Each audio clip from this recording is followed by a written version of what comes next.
There is a particular kind of erasure that happens in silence. No dramatic confrontation, no public humiliation, just a gradual fade. Your messages go unanswered a little longer. Your presence becomes optional. Your voice gets talked over, then forgotten. You didn't do anything wrong. That's the problem. You were soft. Softness in the social arena is not kindness. It's availability without boundaries.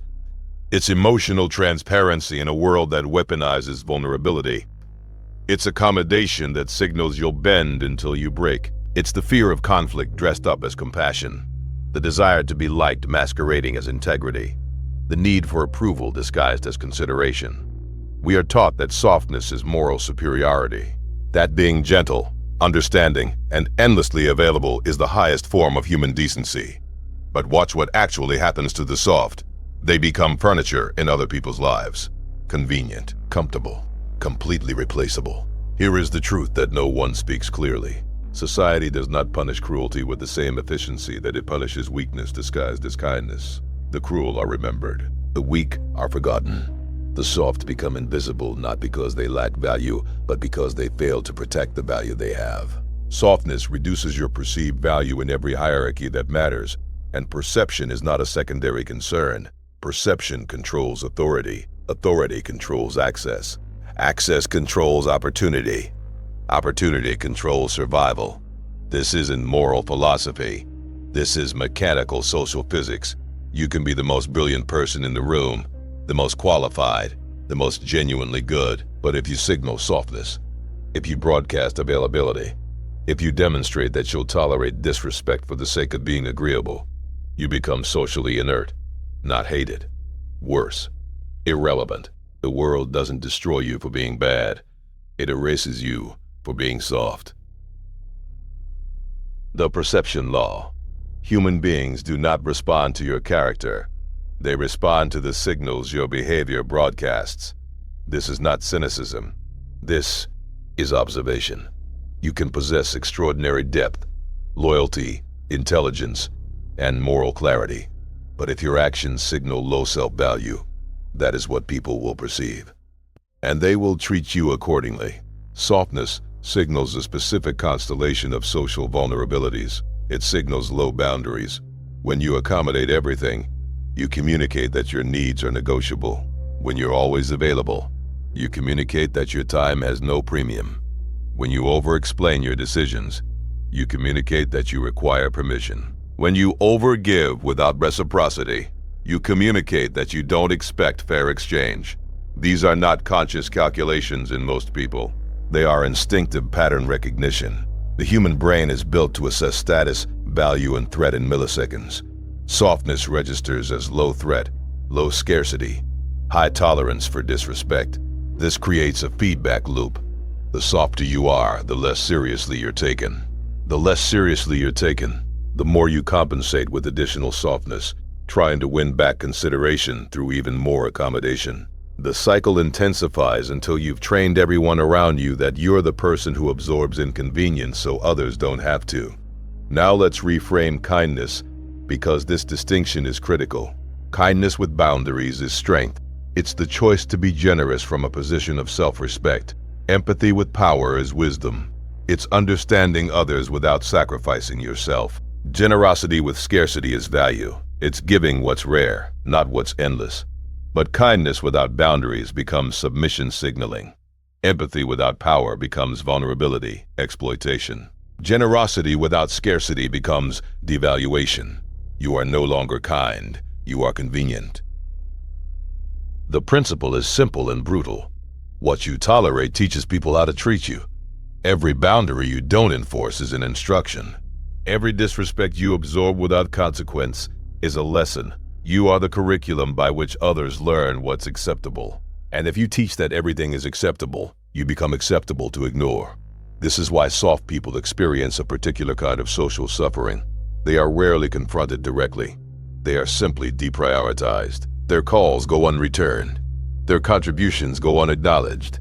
Their presence becomes background noise. And because there's no overt cruelty, they have no clear enemy. Just a haunting sense that they become optional in their own social ecosystem. Social hierarchy mechanics. Every social structure operates on implicit laws of hierarchy. These laws are older than language, embedded in primate neurology, refined through millennia of group survival. Attention flows upward. Respect flows toward scarcity. Power flows toward restraint. Influence flows toward unpredictability. The soft person violates every one of these laws. They are predictable. You know exactly how they'll react. You know they'll forgive. You know they'll absorb the inconvenience, so the group can move forward. This predictability is social death because it removes mystery, and mystery is essential to sustained interest. They are emotionally readable. Their needs are visible. Their wounds are obvious. Their insecurities broadcast clearly. This emotional transparency feels like authenticity, and it is, but authenticity without strategic restraint is just exposure. You've given everyone the map to manipulate you. They are always available. Text them at midnight, they respond. Cancel plans, they understand. Disrespect their time, they accommodate. This constant availability destroys scarcity, and scarcity is the foundation of value in any market, including the social market. They are easily manipulated. Because they fear conflict, they can be controlled through the threat of disapproval. Because they need to be liked, they can be leveraged through conditional acceptance. Because they over-explain, they can be trapped in endless justification loops that drain their energy and credibility. They are easily ignored. Because they never push back, there's no consequence to deprioritizing them. Because they're always there, there's no urgency to engage them. Because they tolerate being last, they become last by default. Now contrast this with the controlled person, the person who has internalized different operating principles. They are emotionally regulated. They feel deeply, but express strategically. They don't broadcast every internal state. They maintain composure under pressure. This regulation is not coldness, it's self-governance. They are selective. They don't give time, attention, energy, or access freely. They allocate these resources based on reciprocity and respect. This selectivity is not cruelty, it's resource protection. They are calm. They don't react emotionally to provocation. They don't defend excessively. They don't engage chaos. This calmness is not indifference. It's power conservation. They are scarce. They are not always available. They have boundaries around their time and energy. They can say no without guilt. This scarcity is not selfishness. It's value preservation. They are hard to read. You don't always know what they're thinking.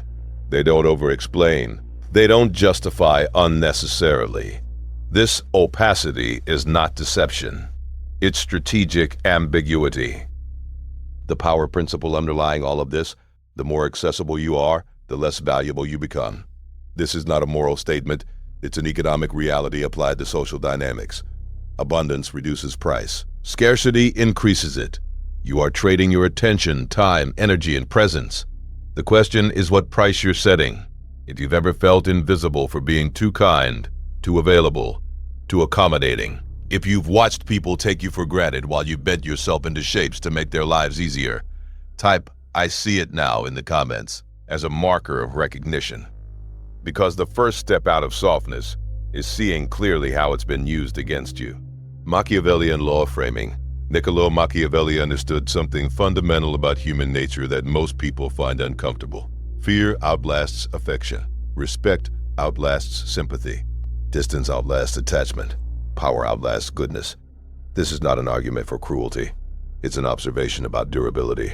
Affection is conditional and temporary. It shifts with mood, circumstance, and convenience.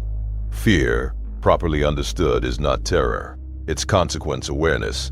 It's the knowledge that crossing certain boundaries will result in predictable outcomes. That durability makes it reliable. Sympathy is passive and forgettable. It's feeling bad for someone without necessarily respecting them. Respect is active recognition of value, competence, or strength. It requires something to be earned, maintained, defended. That requirement makes it substantial. Attachment breeds familiarity, and familiarity breeds contempt. Constant proximity reduces mystery. Endless availability creates entitlement. Distance maintains perspective. It preserves the space necessary for respect to exist. Too much closeness collapses hierarchy and enables exploitation. Goodness without enforcement is merely preference. It's what you'd like the world to be but have no power to ensure.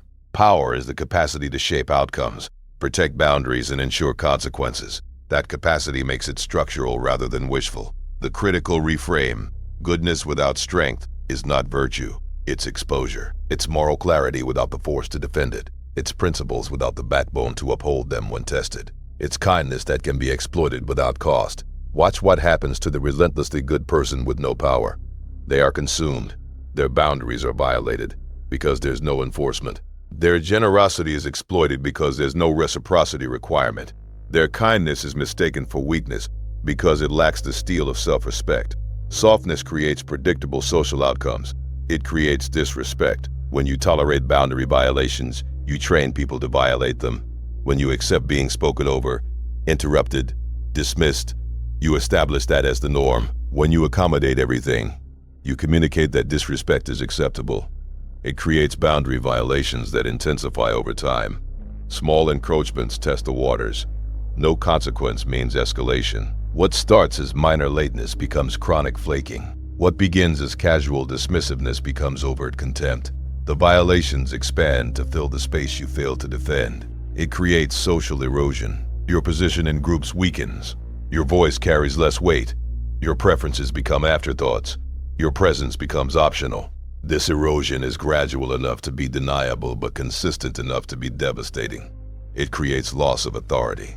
No one seeks your approval because it's guaranteed. No one fears your disapproval because there's no consequence.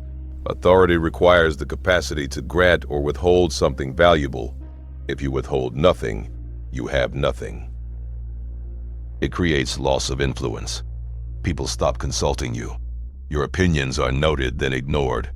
Your expertise is acknowledged but not utilized. Influence requires that your position matters enough to affect outcomes. If you affect nothing, you influence nothing. It creates loss of voice. You speak but aren't heard. You object but aren't heeded. You protest but aren't taken seriously. Voice requires that your words carry weight. Weight requires credibility. Credibility requires a history of enforcing your stated positions. It creates loss of identity. You become what others need you to be. The accommodator, the emotional absorber, the person who makes things easier for everyone except themselves. Your actual personality, needs, and preferences get buried under the role you've accepted. This is the cost of undefended softness, not theoretical, actual, measurable in the quality of your relationships, the respect you command, the space you're given, the voice you possess. Here is the psychological shift. The transformation out of destructive softness is not motivational. It's structural. It's not about becoming cruel or closed or cold. It's about strategic evolution from positions of vulnerability to positions of sustainable strength. Shift from explaining to silence. Stop justifying your decisions to people who haven't earned explanation rights. Stop defending your boundaries as if they require approval. Stop over-explaining as if your reasoning needs validation. Silence is not passive, it's refusal to engage unnecessary negotiations about your sovereignty. Shift from appeasing to boundaries. Stop managing other people's emotions at the expense of your needs. Stop smoothing over conflicts that should exist. Stop sacrificing your position to keep false peace. Boundaries are not aggression. They're clarity about where you end and others begin. Shift from overgiving to selectivity. Stop giving time, energy, attention, and resources to people who don't reciprocate. Stop being available to everyone while being depleted for yourself. Stop pouring into bottomless cups while your own runs dry. Selectivity is not selfishness, it's intelligent resource allocation. Shift from seeking approval to self-containment. Stop performing for validation. Stop shaping yourself to fit other people's preferences. Stop needing external confirmation of your worth. Self-containment is not isolation. It's having an internal locus of value that doesn't require constant external feeding. Shift from emotional exposure to emotional discipline. Stop broadcasting every feeling. Stop making your internal state everyone's concern. Stop using emotional transparency as proof of authenticity. Emotional discipline is not suppression. It's choosing when, how, and with whom you're vulnerable. Shift from softness to controlled warmth. Stop being warm to everyone regardless of their treatment of you. Stop maintaining kindness where it's being exploited. Stop confusing universal niceness with genuine connection. Controlled warmth is not coldness, It's warmth directed toward those who've earned it and maintained through reciprocal respect. Shift from kindness to calibrated kindness. Stop giving the same level of consideration to everyone. Stop treating boundary violators the same as boundary respecters.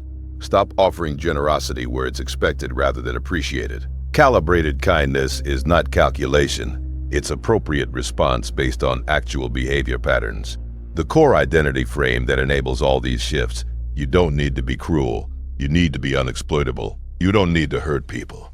You need to be unable to be hurt without consequence. You don't need to dominate. You need to be uncontrollable. You don't need to be feared. You need to be respected. You don't need to be hard. You need to be firm. This is the difference between defensive cruelty and protective strength. Cruelty lashes out. Strength holds ground. Cruelty seeks to wound. Strength refuses to be wounded freely. Cruelty is reactive chaos. Strength is proactive boundaries. The person who completes this shift doesn't become worse. They become harder to exploit. They don't become less kind. They become selectively kind to those who respect kindness. They don't become cold. They become controlled, and that capacity to regulate their own emotional output and protect their own resources, that is what transforms them from socially vulnerable to socially sovereign. A philosophical power close. The world doesn't reward softness. It never has. It rewards clarity about who you are and what you will not tolerate. It rewards boundaries enforced calmly and consistently.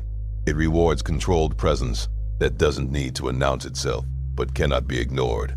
Because survival in social hierarchies is not about being liked.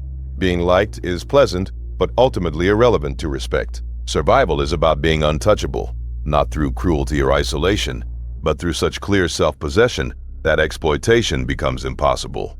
Through such firm boundaries that violations are immediately costly. Through such regulated emotional presence that manipulation finds no leverage. The soft person is touched by everything. Every slight lands. Every boundary violation penetrates. Every disrespect wounds. They are emotionally permeable, socially accessible, psychologically vulnerable. This makes them easy targets for those who take without giving. Easy repositories for others' emotional waste. Easy to forget because they've made themselves easy to ignore. The strong person is untouchable not because they feel nothing, but because they've built structural defenses that are impersonal and consistent. They don't need to lash out because their boundaries do the work. They don't need to explain because their standards are evident. They don't need to approval because their self-respect is internally generated. Softness makes you safe to ignore. You won't object. You won't leave. You won't enforce consequences. You'll absorb the mistreatment and remain available. This safety for others is danger for you. It's the slow erosion of your position until you wake up and realize you become peripheral in your own life. Strength makes you impossible to erase, not because you demand attention, but because you occupy your space with such quiet certainty that absence would be felt, not because you're loud, but because your presence has weight, not because you're aggressive, but because you're uncompromising about your core boundaries. The world doesn't destroy you for being bad. It erases you for being soft. If this shifted the way you see power and perception, if it clarified something you felt but couldn't articulate, let the algorithm know. Subscribe, like, and share it with someone who still thinks kindness alone is protection, who's still wondering why being good hasn't protected them from being overlooked. And stay connected, because we're going deeper. The next layers of power psychology, perception mechanics, and social physics are coming. The territory gets more precise from here.